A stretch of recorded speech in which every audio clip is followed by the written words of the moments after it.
So what that means is the drilling would take place on state lands and in state waters, perhaps from near-shore islands like the Endicott. But there would be no surface occupancy of lands within the refuge proper. We would, of course, provide for an equitable allocation of revenues from the oil produced in this manner. So the nation gets its oil. Those who are concerned about the loss of wilderness get to enjoy the refuge as it exists today. Impacts to subsistence are minimized, if not eliminated.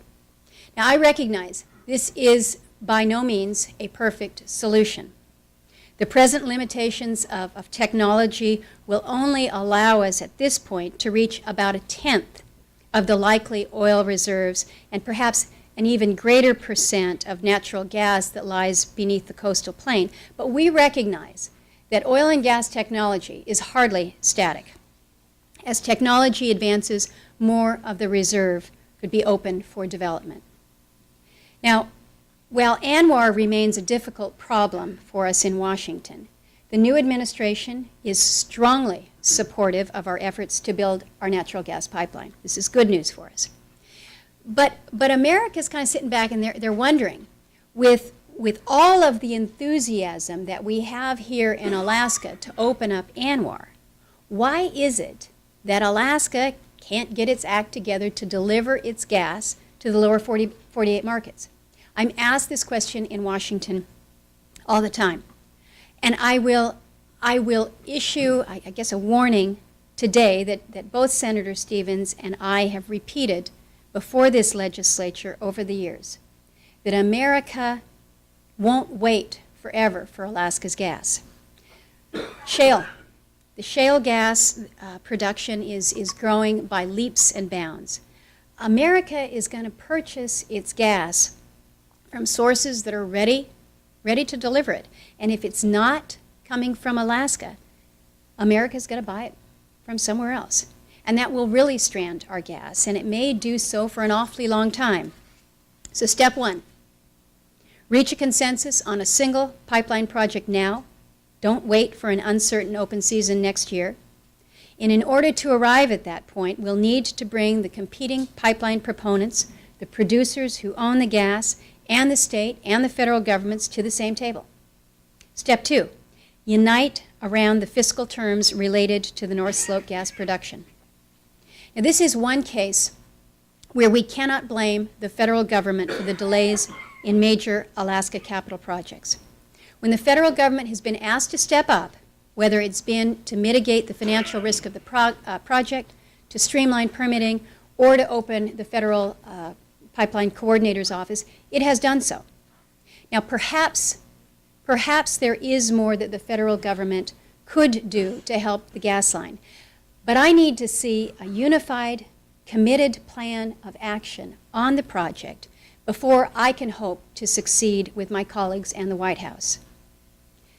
Now, oftentimes, we are so consumed with Alaska's role as an energy exporting state that we fail to focus our energy needs here at home.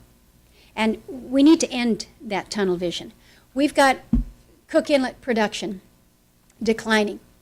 Gas prices are rising by double digits. We had a 22% increase in South Central this year alone. South Central Alaska needs the security that long-term gas contracts will bring for both gas and electricity. The impasse between Cook Inlet producers, the utilities, and the state regulators over the price of Cook Inlet gas needs to be resolved quickly and reasonably. But I am well aware that new contracts are not the ultimate solution. The rail belt needs a reliable long-term energy source. That, in my opinion, is natural gas, and the bullet line, I believe, is the way to deliver it.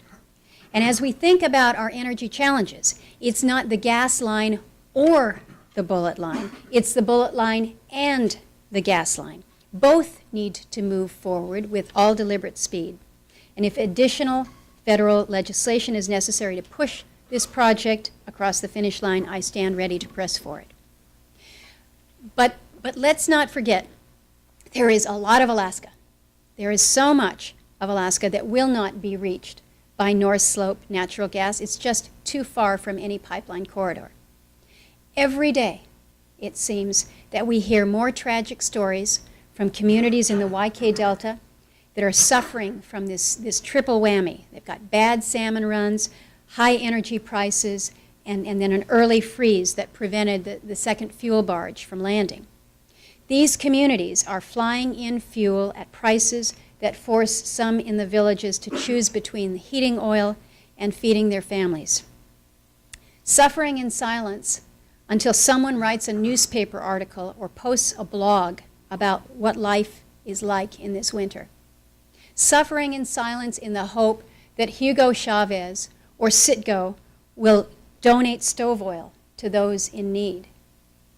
It is unconscionable that our native people would have to depend on the charity of a South American dictator for their heating needs. But it is also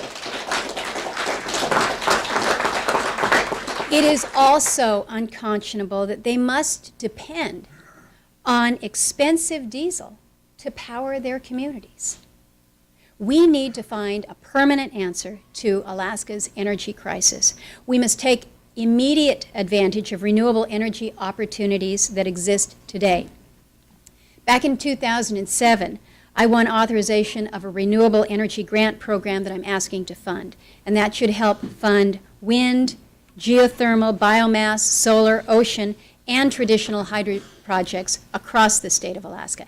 And I applaud you. I recognize you and here in the state for creating the state's Renewable Energy Fund, and I welcome your efforts to get $100 million of that funding out quickly. Now, there's been a lot of congratulations and acknowledgement that Alaska would retain a voice on the Appropriations Committee when I was selected to serve on that committee.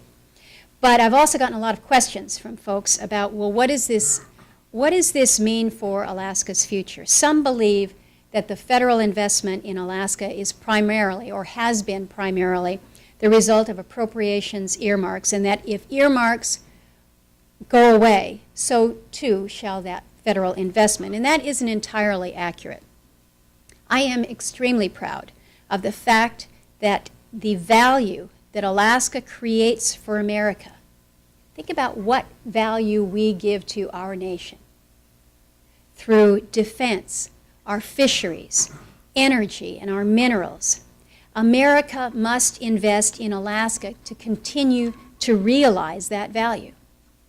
The Coast Guard presence for fisheries enforcement, the F-22 squadron at Elmendorf, the world-class training range complex up in the interior, the missile defense system at Fort Greely, the growing Army presence at Fort Richardson and Fort Wainwright. These are but a few of the examples of how Alaska contributes to vital national interests.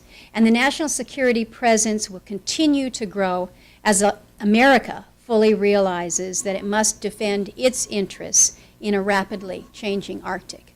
I'm making some headway in reminding my colleagues that we are an Arctic nation and we need to behave as an Arctic nation. There is more. There's a lot more that Alaska can do for our nation, particularly as we grow our understanding of climate change. There's no better place to be conducting the research on climate change than here in Alaska.